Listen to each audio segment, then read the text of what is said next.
Hello and welcome everybody to the February's edition of the Austrian Economics Monthly, in which we are going to discuss the front-of-pack labeling and what it means regarding information and freedom of choice and its purpose. So we chose to talk about this because the European Commission, as part of the Farm to Fork strategy, will present by the end of the year a proposal for a harmonized front-of-pack nutrition labeling system, which will be mandatory across the EU countries if, of course, it's accepted. So, what is the purpose of such a system? The EU bureaucrats would say a shift towards a healthier and more sustainable diets. On a side plate, they would put something like the EU Green Deal and fairer economic returns. That is why today I'm joined by Katherina Keimelmayr, who is the head of corporate communications and public affairs at Nestlé Austria. Pietro Paganini, who is the president of Competere, which is a classical liberal think tank from Europe, and Bill Wirtz, who is a political analyst from Luxembourg and a senior policy analyst at Consumer Choice Center, which is a global consumer advocacy group fighting for lifestyle freedoms. Each speaker will have between 7 to 10 minutes to present their case, which afterwards will be followed by Q&A, and this is again open call for the audience to ask your questions so our experts can answer them. Without further ado, I will give the floor to Pietro Paganini with his opening.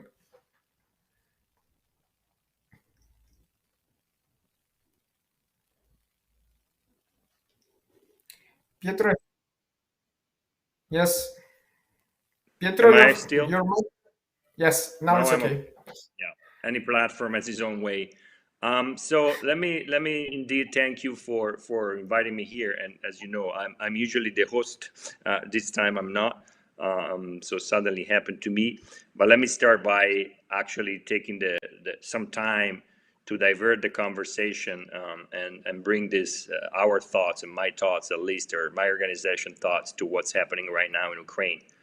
These are not rhetorical words, but this is unfortunately what is happening in Europe right now, and therefore I want to share all my best wishes for both Ukrainian people and Russian people, and hopefully there will be a conclusion of this terrible drama that is taking place right now. So it sounds bizarre that we're talking about labelings in such a dramatic moment, but as you said correctly, this has to do with individual freedom, individual liberties. And let me tell you that we very much support the fact that the European Commission is taking a step into a regulation of what is today not very much consistent and is not somehow not following what is happening in the market.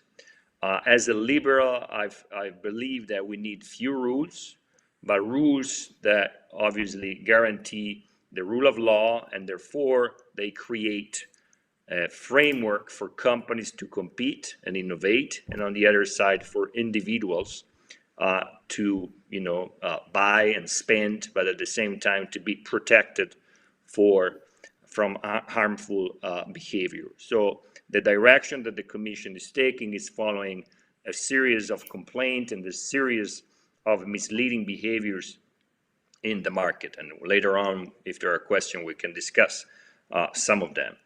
The idea that the Commission is taking is to introduce in the labeling scheme, and particularly in what is called the front-of-pack, that is the information that is provided to the consumer, what is named as, or goes under the name of the Nutri-Score, that is a very simple and immediate system that with basic colors, like the traffic light is based actually on the traffic light, tells the consumer whether a product that the consumer is about to buy is healthy or unhealthy. And this is based on an algorithm, and the algorithm is obviously based on some criteria that are supposed to be scientific criteria. I'm in disagreement with that, but we can discuss this later. And is these colors come together with a series of letters that they go from A into E. So obviously what is green and A is supposed to be healthy food, what is red and E is unhealthy food. I will not go for the moment into, let's say, the scientific discussion around it and the way this algorithm works.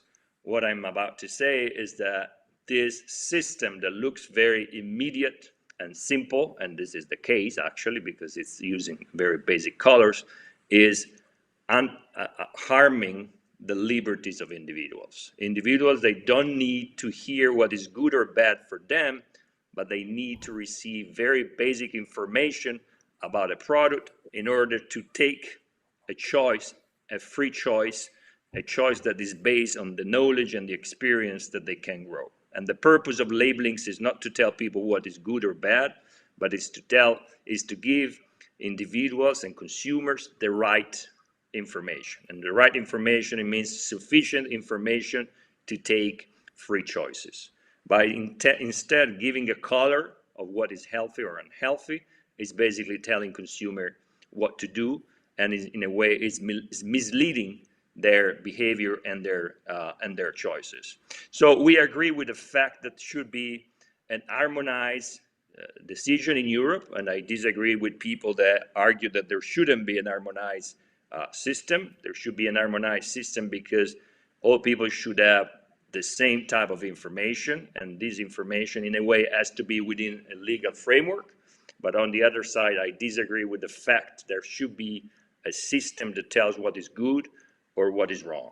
This is from a point of view or in defense of liberties. So if we say, I want to make my own choice, my choice has to be based on objective information and not information that is provided through an algorithm. And the algorithm, by the way, is an algorithm that has been developed in France, is owned by the French government, and now the French government has passed it to a sort of alliance of countries, but still is in the hands of a group of people that are in a totalitarian way standing up and saying that they have the right and the knowledge to choose what is good or what is bad.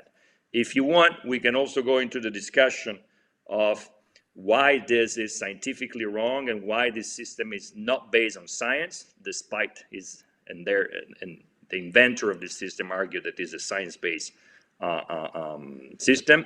And we can also discuss why is not an objective model, and why by introducing this, Europe and the European Union and the Commission will harm all the different traditions that are a characteristic part and the DNA part of the European family. Also, and this is a last point I want to make, and so I will be much shorter than the 5 minutes,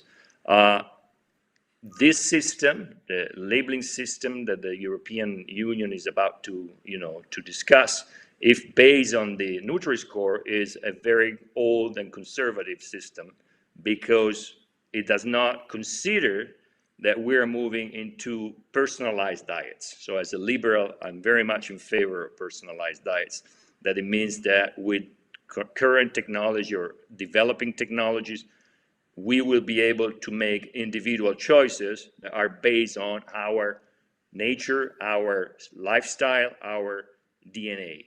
The Nutri-Score system, or the system that the European Union is studying, are universal, so they establish what is good or bad for everybody in a very totalitarian way.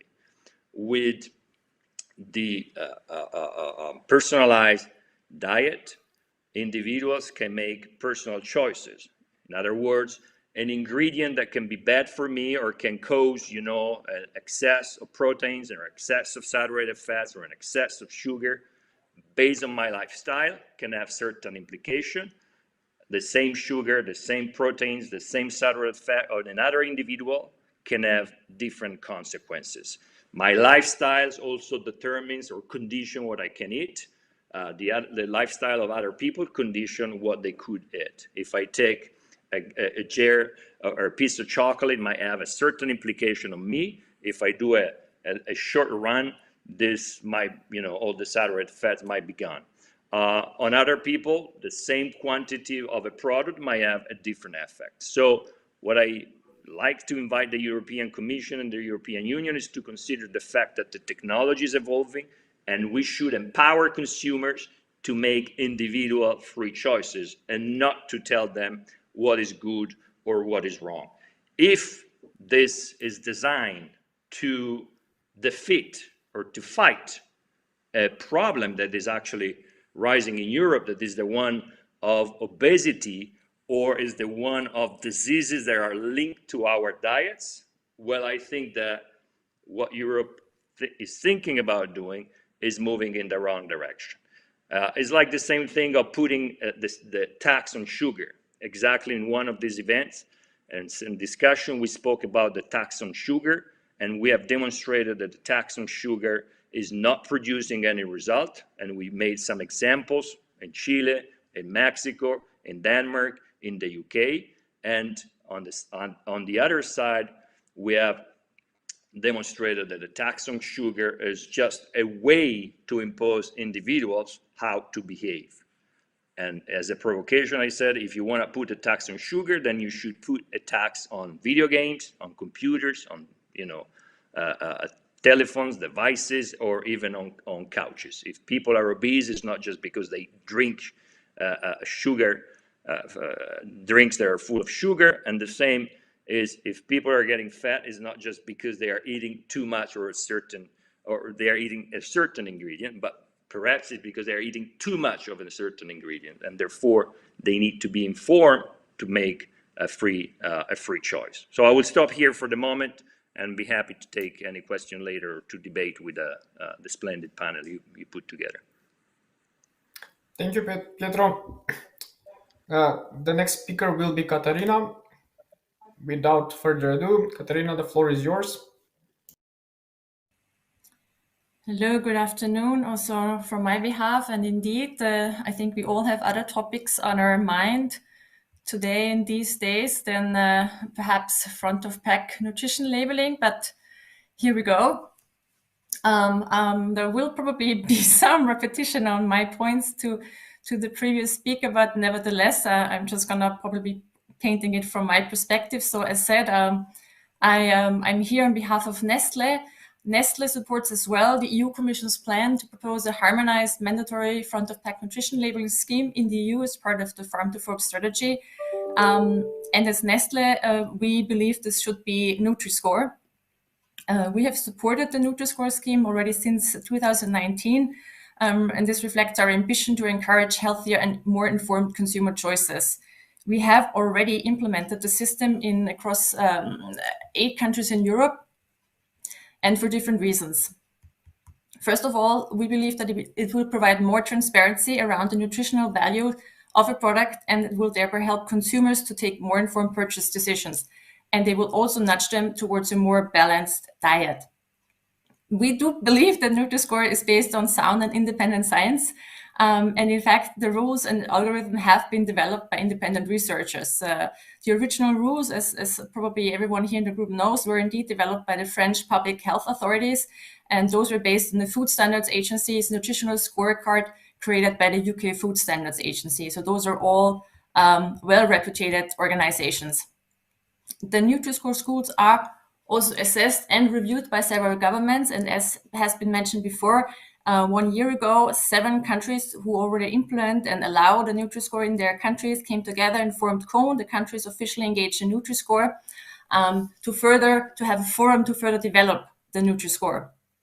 And it will also continue to evolve, and it should also do so based on science and nutrition knowledge. And we at Nestlé are also open to such an evolution if it's based on science and nutrition knowledge. And one example, and it has been mentioned before, is to accommodate maybe to local diets. Thirdly, Nutri-Score has also been proven to work with consumers. So it's one of the systems that is already in place in several countries. And there are several studies, over 15 studies in different countries. And they have come to the conclusion that Nutri-Score is currently the best available front-of-pack nutrition labeling scheme for consumers in Europe. It allows consumers to easily compare different foodstuffs in the same product category. So this is a really simple and easy tool to give you a quick information while you're taking your purchase decision. And in these studies, Nutri-Score has also been referenced as the most efficient nutrition label to guide consumers towards healthier food choices. We also often talk about, does it only apply to certain food categories? Yes, there are some food categories are excluded, but in principle, it applies to all sorts of foods, all those that are already carrying nutrition information at the backside of packaging. So all this information is already available. All the producers already collect this information. So it's also not really a lot of extra work to do that. It does not encourage consumption of processed foods over fresh or traditional food. And it assesses the nutritional composition of a food product, not its level of processing. It's not set out to penalize the Mediterranean diet, which is in fact high in fruits, nuts, vegetables, legumes, and cereals, all of which contain nutrients which will create a more positive health impact and also result in the Nutri-Score. And to sum up, just to make the point again, as Nestlé, we do support a harmonized mandatory front-of-pack nutrition labeling scheme in the EU.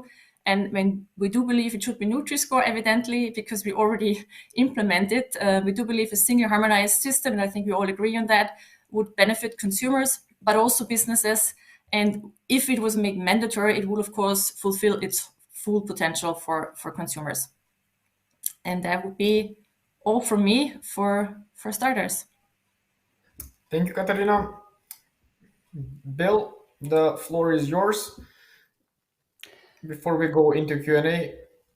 Thank you, Simon, and thank you for the invitation. I have quite a few quibbles with what has already been said. I disagree with both Peter and Katherina on a bunch of things here. With Peter, I firstly disagree with the use of the word totalitarian. I tend to reserve that word for people that are opportune for it to be used too, such as Mr. Putin. But I agree with some of the points made there in terms of like the patronizing approach that some of these front-of-pack labeling takes. As for Katherina, her points about Nestlé already having implemented the Nutri-Score. Now, this is the classic system of companies hedging their bets. This reminds me of sort of the discussion we had in the European Union between Wi-Fi and 5G for connected cars. BMW and Mercedes made different choices. Eventually, they said, okay, we're going to support this one, and then we're going to hedge our bets, and we're going to be supporting of one regulatory framework in order to be ahead of all the other competitors once a system is being introduced. So yes, companies hedge their bets, and Nestlé has been supporting the Nutri-Score, and that's their right to do so. But I don't think it's necessarily out of much conviction, more out of a company strategy. Now, first of all, thank you for the Austrian Economic Center for inviting me. This entire question of the Nutri-Score reminds me of a quote by Friedrich Hayek, who said the famous quote, "The curious task of economics is to demonstrate to men how little they really know about what they imagine they can design." The famous pretense of knowledge. And I think the Nutri-Score is a good example of this pretense of knowledge. There have been a few claims here already about how the Nutri-Score informs people. The problem with the Nutri-Score is that it informs people, like it distorts the view of what consumers actually think they get when they see the A to E, green to red labeling. They think that they are getting information about the healthiness of the product. When I see a big A and a big green, as a consumer, I think healthy, but that's not actually what the Nutri-Score does. The Nutri-Score just informs me about nutrition. The Nutri-Score of a Wiener Schnitzel and a Coca-Cola, the regular one, would actually be higher than some much more healthier food options. And in a way, the Italian criticism of the Nutri-Score in that sense has been correct, because the Mediterranean diet is being discriminated against. What I disagree with is this assumption that there needs to be an EU regulation on this in the first place. Because what happens now is that countries develop different systems and then they lobby for their individual proposals. So this is a battle between companies, it's a battle between countries. And I just don't see the point of all this. Germany did a study, did a poll where they asked consumers if they supported it. And the overall majority of German consumers in that poll did support it. But the question that was never asked is, should this be mandatory in the first place? The right approach to take when it comes to labeling, it needs to be positive labeling. A company such as Nestlé is completely free to put whatever they want in terms of their own labeling on their product already. What we do with these kind of labels is we discriminate against products that don't exactly can adhere to the standard, and then we create divergence. We create competition, divergence between companies, and injustices because it doesn't give us full information. So, for instance, if you take the Nutri-Score, I mentioned the example of the Wiener Schnitzel, but you can also industrially enrich, for instance, whole grain bread with fiber, and that increases the Nutri-Score, but it doesn't necessarily make it healthier. And if this whole conversation is supposed to be about healthy food, then I don't quite understand how the Nutri-Score gets us there. Now, the point that Pietro made about calorie intake is correct. What we see right now is that what we need to emphasize is actually exercise, not that people actually eat too much. It's actually that they don't exercise enough. If we look at the data, what we see over a long period of time is that exercise goes down, people exercise less, but also in most Western European countries, daily calorie intake is also currently on the decline. So the problem is not that people increasingly eat too many things, it's that they don't exercise enough, they don't burn enough calories that they just took in. So why do I think it's bad to have a nutritional labeling in the first place that is generalized and is mandatory for all the European Union countries? It's again on that problem of the pretense of knowledge. The pretense of knowledge being that we believe that government bureaucrats ought to give us all the information about the food we should consume. Now, I remember still having the old school books from my time in primary school. I'm not sure if you remember that, the food pyramid with the white bread at the very top. And what a disaster of an educational input, where still my grandmother thinks eating white bread is healthy. Right? So we generalize these educational norms. We generalize what we think the government ought to tell us about what food is healthy. And if we generalize it, then we also generalize the mistakes. And that is the big problem. Individualizing a diet, individualizing this information, means actually leaving it up to the individual. And yes, what we also need to recognize, not all consumers eat the same. We are a very diverse continent. A very diverse continent with different traditions, and we are a continent of immigration. So we have people from all over the world who come to our countries, and they are used to different diets, and they are free to do so. And if they require any judgment, they should do it within their own community, their own families, but it should not be happening through the government. So my conclusion here would be that the problem with generalizing these rules is that we lobby for specifics, but we lose the focus of what's actually important. And what's actually important is consumer information through individualized research. So for instance, you see a large amount of consumers already now in the supermarket scanning their products, researching their products on their phone. We have more tools for information than we ever did before. This idea that we need to label the packaging is very old school, and I don't think we need it. Thanks, Bill. Don't forget, ask your questions so the experts can answer.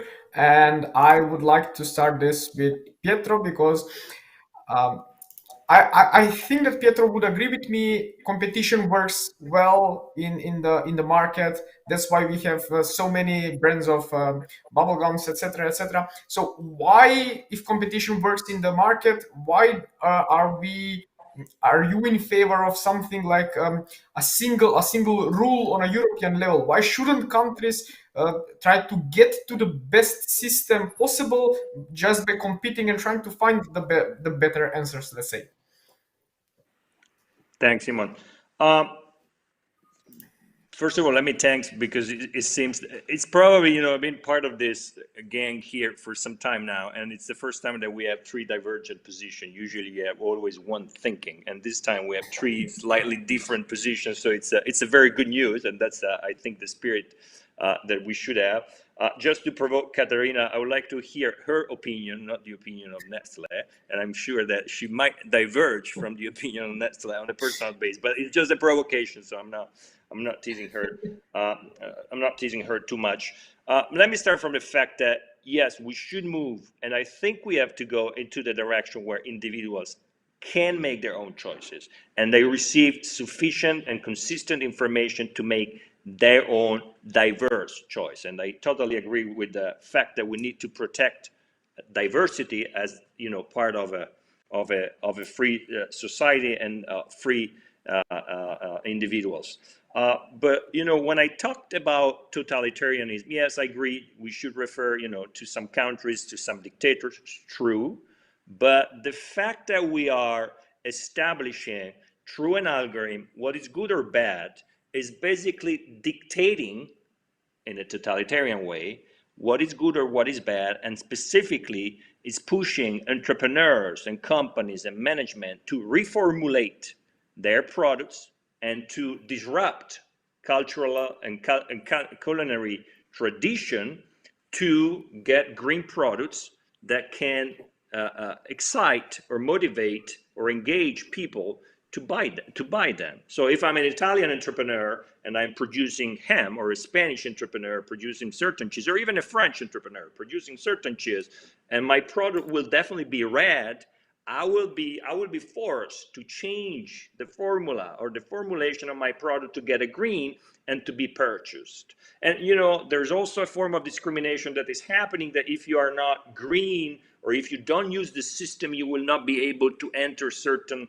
circuit or certain supermarkets. And this is a form of discrimination of entrepreneurship and economic, in this case, economic diversity. But still, I think that we need rules, and rules are the foundation. The rule of law is the foundation of a free society.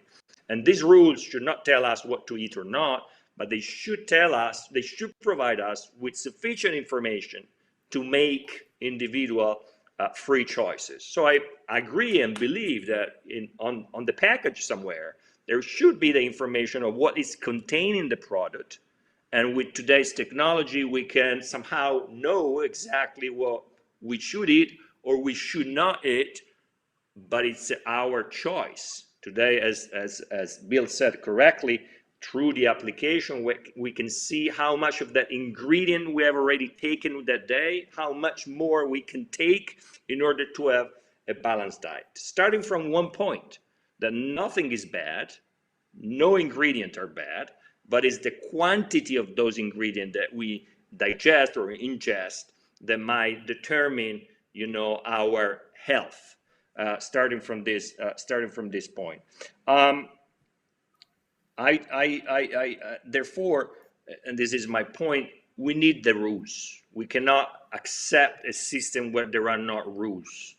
Going back to what Katherina said, and just wait a moment, because on what Bill said, and I think that was a very important point. Yes, and that's a choice that the European Commission can take, is to acknowledge more systems. Say, okay, the Nutri-Score is fine, and that's used mainly in the central of Europe. In the Nordic countries, they are using a different system. Italy and probably Spain are going to push for another system. Is that, let's say, safe for European consumer? Is that sufficient for European consumer?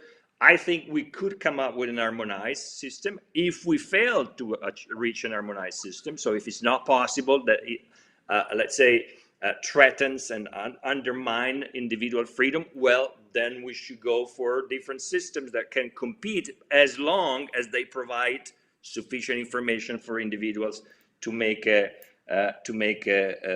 choice. I'm not going again specifically into the discussion of how the algorithm works, because otherwise I have to say, look, it works and it's designed for 100 grams.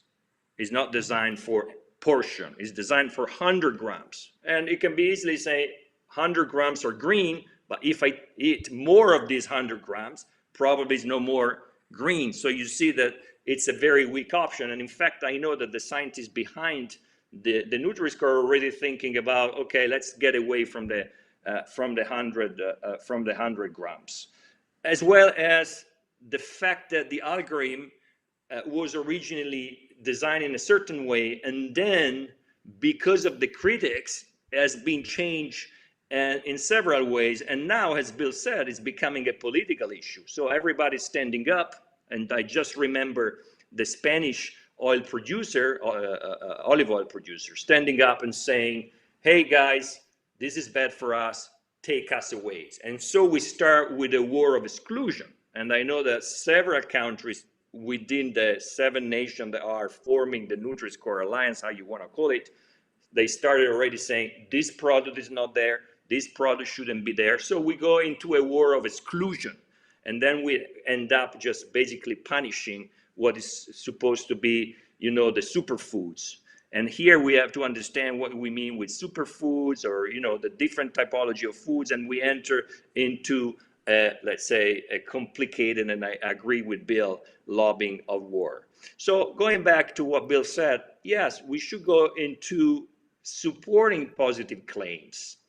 And here, I've been working on that with our organization for a long time. It comes to my mind that palm oil free claims. We have been seeing so many palm oil free claims in the past years based on what? On fake fears that was created in consumers, so that when they see palm oil free, they buy the product, no matter how the product has been reformulated without palm oil. So often the level of saturated fats is higher. We did the research. I personally did the research and demonstrated that more than 90% of product that have been reformulated had more saturated fats than product including palm oil, or by the fear of deforestation. So those are negative claims that are used commercially to drive the choice of consumers. So it's telling you, this is bad, we tell you it's bad, we took it away, and now we give a better product. It's misleading. So something, if you tell me gluten-free, you're informing me because I have an allergy, and therefore I will not buy a product. But if you tell me palm oil-free, you're not giving me any positive information. You're not adding me. You're just creating fear. Also because when I watch the TV, I hear that palm oil is bad, based on no science. And therefore, when I go to the supermarket, I see that you kindly took that away. And just to conclude, this is marketing. And, I love marketing, is at the core of free market. But we need to put some rules, and I would say also some ethics to this. And I'm not talking about Hegelian ethics. I'm talking about business ethics, the fact that you have to respect the market, that you have to respect competition, that you have to respect consumers. Because we see that 10 years ago, companies were adding ingredients and telling us, we added this ingredient, it's making your life better. And then we started seeing, I took that ingredient away because you want to be healthier. And now we feel healthier if I took something away. And during the pandemic, paradoxically, we went back to adding, because people during the pandemic are afraid of the virus. And so they want to hear you added something. Okay, so those kind of claims that are negative or misleading consumer, they should be taken away. If you want my opinion, just to end, because I'm talking too much here, but I'm Italian, so I should have probably a talking score here, and I will definitely be read.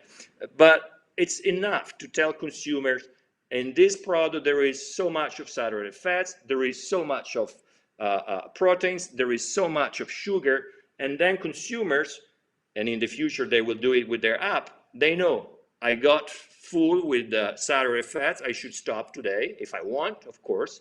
I have the knowledge to make a choice. Or I have too much sugar, I'm warned that if I go beyond sugar, I might have some negative effects, or I need to take a run. Okay, so just providing the right information and not telling, hey, this is green, it's good, keep eating. Because that's just basically not supporting freedom or empowering freedom, but it's simply dictating people what to do. Thanks, Pietro. Bill, since you were the harshest of the three about the regulations, I would like to ask you, if you were in charge of regulating food labeling, how would you have done it? Sorry, that means he's a bureaucrat though, huh? For a time being. How would I regulate front-of-pack labeling? Well, I mean, to me, it's quite clear. It's about like which claims can be shown to be correct. So if I put something on my packaging that's just blatantly untrue, then that's, to me, is fraudulent, because it actually tells consumers something that is not the case, and that has an influence on sort of how consumers make their choices. And that's why I think that should be banned. But apart from that, I think it's up to companies to decide, and companies also can join alliances of different groups that maybe even generalize a certain standard.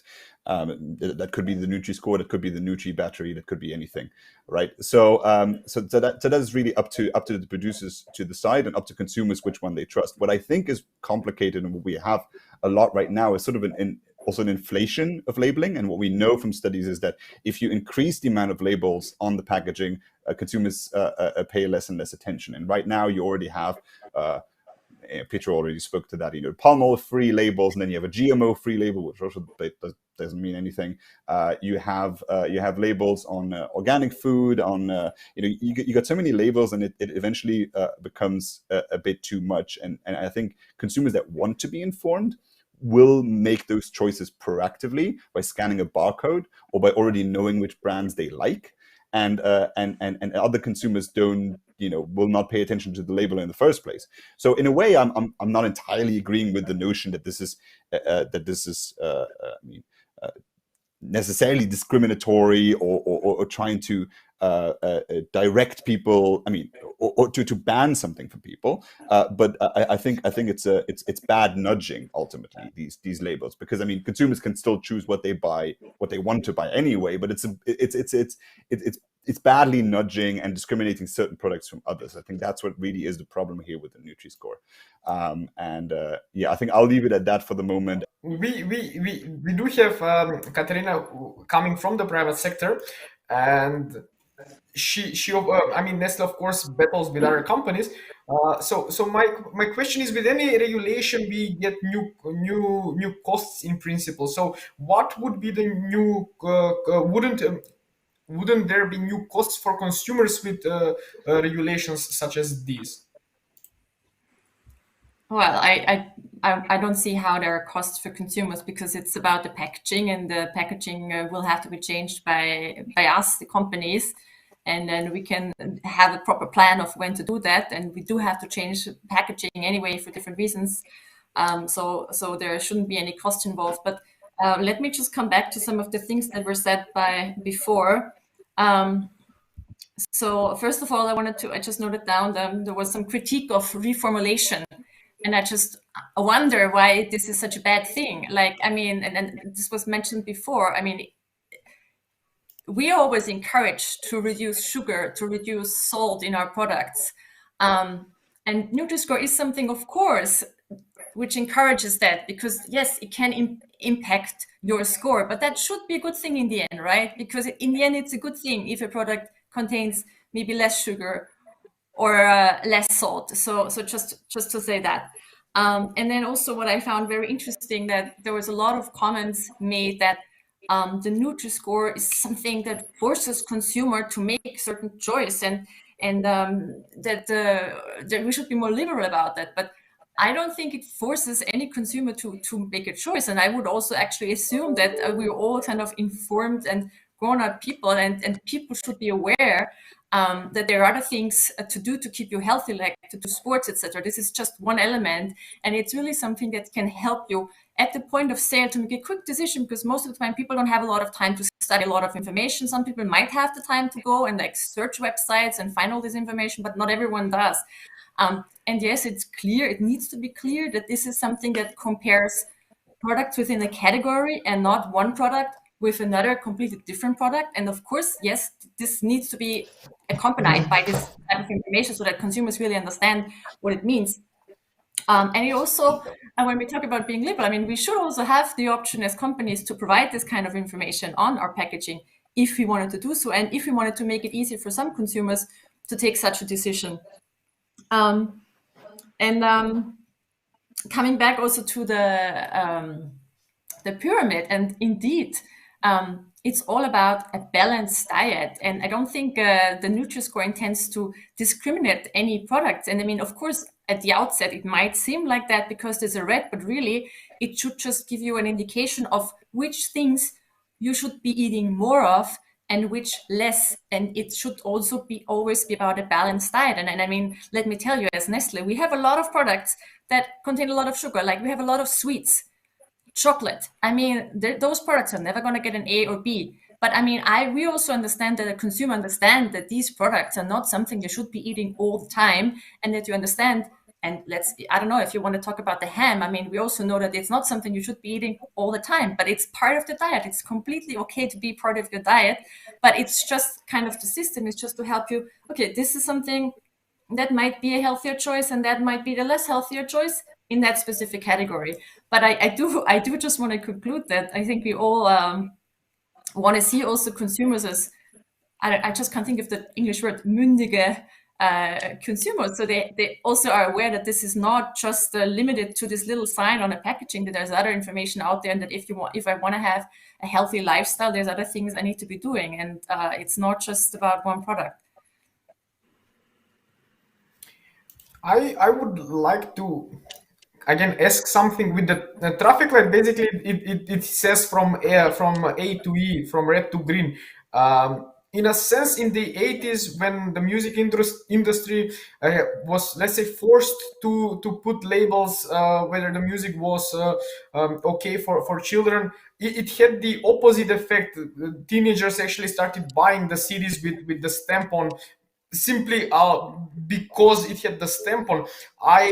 I fear that maybe some people, especially those people who don't believe in the authorities, let's say, for whatever reason, might actually start buying, let's say, the bad food, the food with the red on it instead of the good food. Would you agree with this, Katharina? Is one of those maybe effects, let's say, of such. Same for Pietro. So I'm not quite sure I really understood the question now.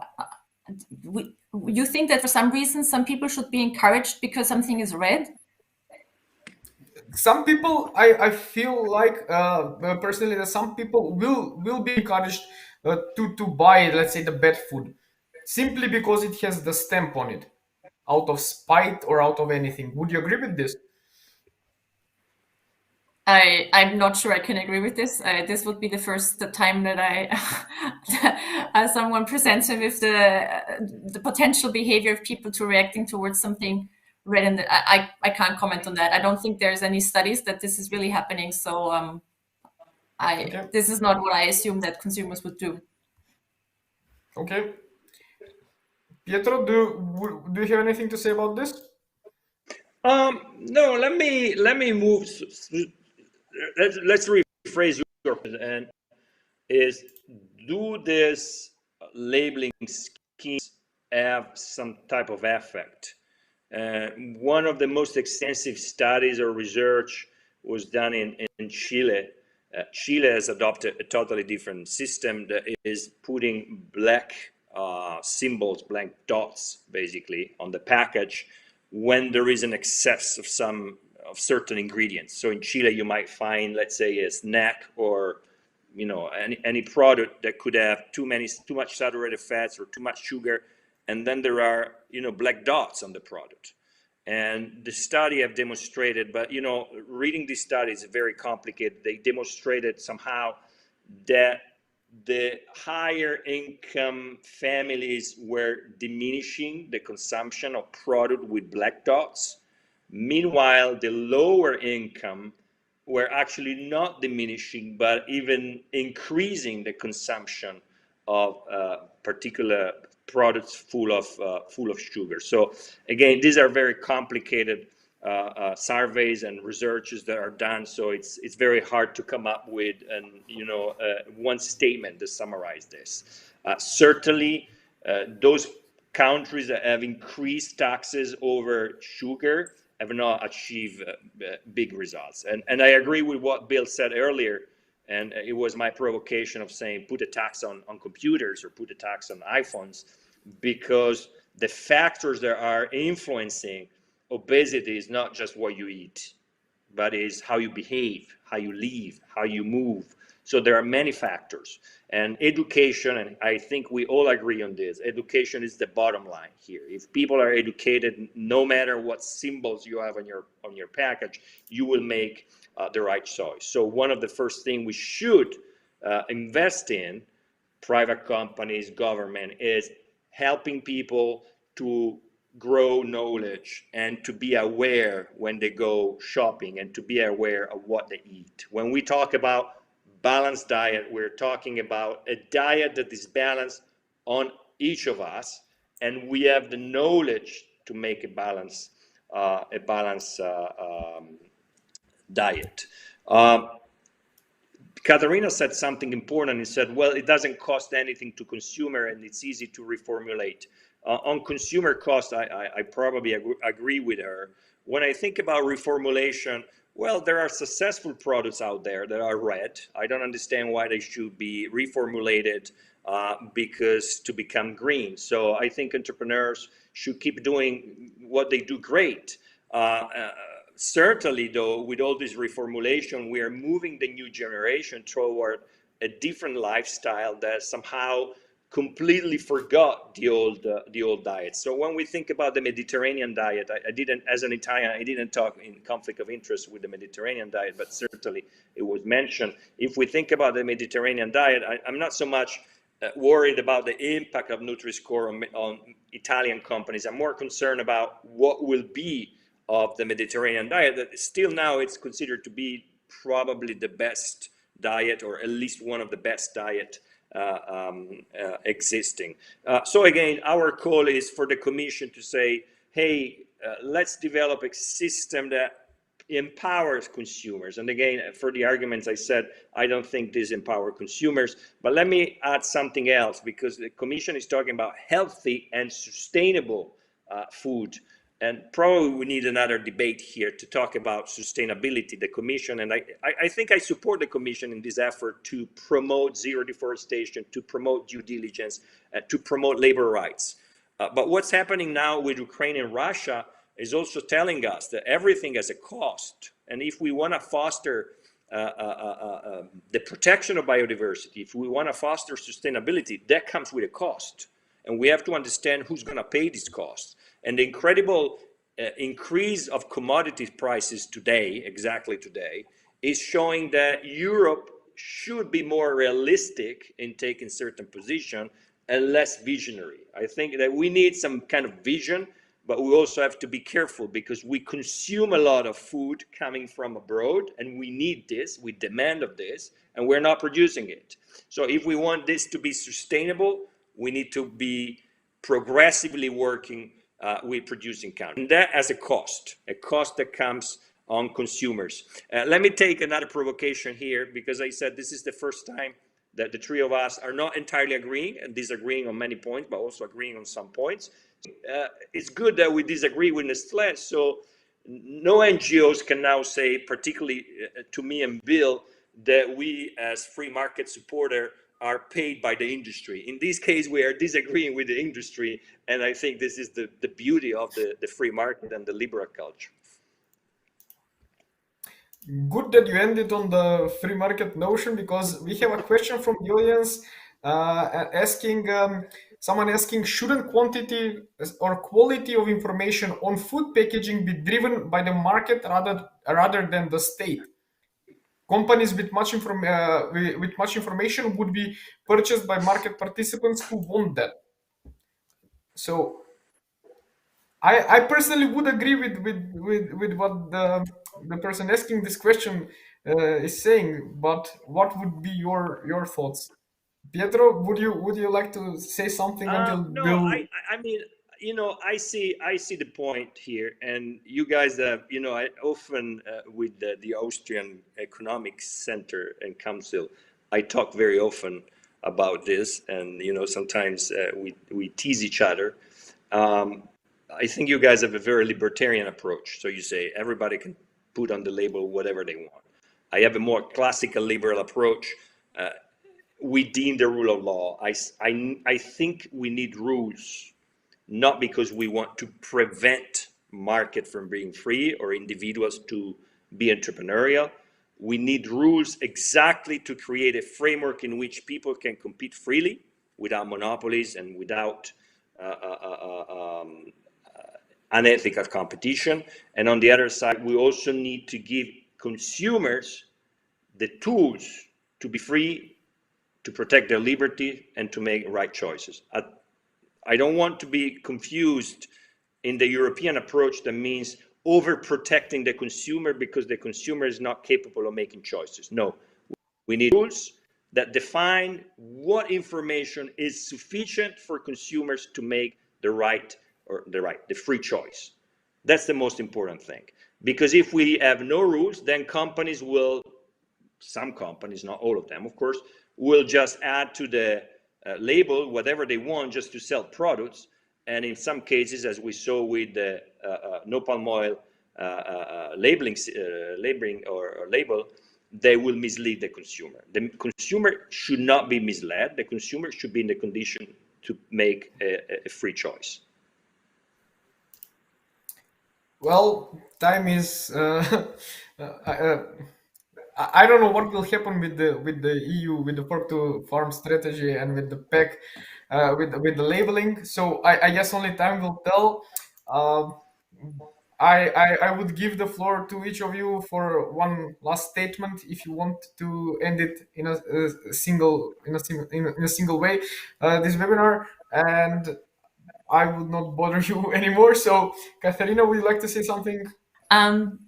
Yeah, I mean, just adding to what Jetta said, I think adding to that, I think yes, standardized rules are good and harmonization is good, and this is exactly to prevent confusion among consumers, because right now, and it was discussed before, we have like lots of different labels popping up here and there. And I mean, just bringing back the perspective from a big company like us who's present in many, many countries. And then if we need to think, and then of course, sometimes we have products available in groups of countries, and then we need to think about, okay, what kind of label can we use here and there? So it's not obviously convenient for us, but it's also not really convenient and helpful for the consumer if there's many different types of label trying to convey similar information, and then it's even more confusing. So I think if there's such a label, it needs to be harmonized at the European level, ideally. And then I'm handing over, so everyone has a few minutes left. I just had one more thing to say, because I didn't get the opportunity earlier, about reformulation and sugar that Katharina mentioned. I think Pietro also already mentioned very briefly the example of Denmark. In 2011, if I'm not mistaken, Denmark introduced a fat tax on products.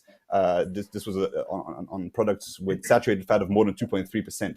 And what happened is that 15 months later, the same parliamentary majority in Denmark abolished the tax because it did not work. And so why did it do that? It did that because what people actually did was stockpiled, went to Germany, and they downgraded on the quality of the actual product. So they kept the same fat consumption, but just downgraded on the quality and the price. So what we see is when you reformulate and when we try to reduce sugar, that doesn't necessarily mean that consumers will adapt and just eat this one thing that has now reduced sugar. What they actually might do is just buy two of the same if they can afford it, or just downgrade to on the low cost brands and buy two of the same. This also was something similar that happened in certain countries that banned large soda cups. What people did, they just bought two. So ultimately, I'm not really sure if that's really the right way to go. What we should be aiming for is informed consumers that are educated on the matter. And who does the education here? I'm not always very comfortable with the education system doing that. I think the responsibility is on the individuals between themselves and for families. I really think families play a very major roles in forming our education on nutrition. That is where the emphasis should lie, and the idea that with a uniform label that will convince people, I'm not so sure about it. What it will do is, it is a feel-good policy. We will think that we achieved something here. It's sort of like the now we did something kind of legislation, but I'm not sure it actually achieves a palpable goal. So that's just on the sugar tax. These things, they usually have unintended consequences. And that's why Hayek's pretense of knowledge is so important to learn about. And reading his works has been very influential for me on this issue. It really teaches us a lot about centralization and bureaucracy, and understanding individuals is something that is very hard to do. It's only individuals themselves that have the best knowledge about how to govern their lives. Pietro? No, I agree. I think the individual is the right person, is the right one to make the good choice. But again, as it was said, individual needs relevant information. They need the relevant information to be aware, and therefore true awareness to make the right choice. I think families and individuals should retrieve the knowledge themselves, true, but the knowledge today is coming through many channels, and if we can ignore it, first is the school. And unfortunately, schools often are very ideologically oriented themselves, and they do their own wars against sugar, against saturated fat. If we talk about saturated fat, there is a big literature today demonstrating that saturated fats in a balanced diet are not bad at all. I agree with the unintended consequence, this fabulous concept by von Hayek, and exactly what Europe is doing, unfortunately, might have some an unintended consequence when it comes on health and when it comes as well on sustainability. So I think it's very good that the Austrian Economics and Competitor, the organization I represent, have taken the chance to debate. I hope it was useful, and it's very good that we had also some divergent opinion and sometimes some common opinion, and I hope this will help the European legislators, not just the Commission, but the Parliament as well, because the Parliament that represent the people will have something to say on this as well. And I hope that the best decisions will be taken, and particularly that this decision will allow people to make the best choices. And let me conclude with a big hug to our, again, Ukrainian and Russian friends. And with that, we've come to the end of this month's Austrian Economics Monthly. Follow us, and next month we are back again. So until then, goodbye everybody, and stay safe. Bye.